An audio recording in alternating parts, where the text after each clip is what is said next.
নমস্কার বন্ধুরা, এক মুঠো স্বপ্ন চ্যানেলে সবাইকে স্বাগত। আজ বানাবো আমি পাট শাকের ঘন্ট। এখানে নিয়েছি আমি কিছু বেগুন ছোট ছোট করে কেটে নিয়েছি, আর পাট শাকগুলোকে কুচিয়ে নিয়েছি দেখো ছোট ছোট করে। এরপর একটা কড়াইতে সর্ষের তেল দিয়ে তেলটা গরম হলে এখানে আমি দিয়ে দেব 4-5 কোয়া রসুন আর 2টো শুকনো লঙ্কা আমি ছিঁড়ে নিয়েছি, আর কালো জিরে। এই পাট শাকের ঘন্টটা করতে কিন্তু বিশেষ কিছু লাগে না, একদম সিম্পলভাবে বেশ বানিয়ে খাওয়া যায়। এরপর এখানে আমি হলুদ দিয়ে দেবো,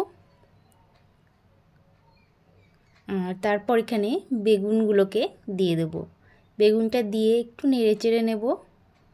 তারপর এখানে দিয়ে দেব স্বাদ মতো লবণ। লবণটা দিয়ে এবার আমি বেগুনটাকে হালকাভাবে ভেজে নেব। ব্যাস, বেগুনটা হালকা ভাজা হয়ে গেলে এখানে পাট শাকগুলোকে দিয়ে দেব। পাট শাকটা দিয়ে এবার পাট শাকটাকে একটু নেড়ে চেড়ে হালকা ভেজে নেব।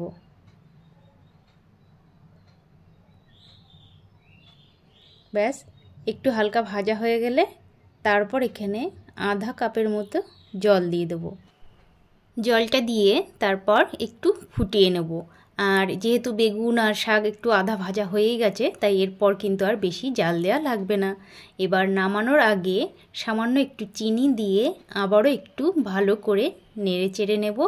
একদম যখন মাখা মাখা হয়ে যাবে, জল থাকবেই না, ঠিক তখন এরকম নামিয়ে নেব। তো হয়ে গেল আজকের পাট শাকের ঘন্ট।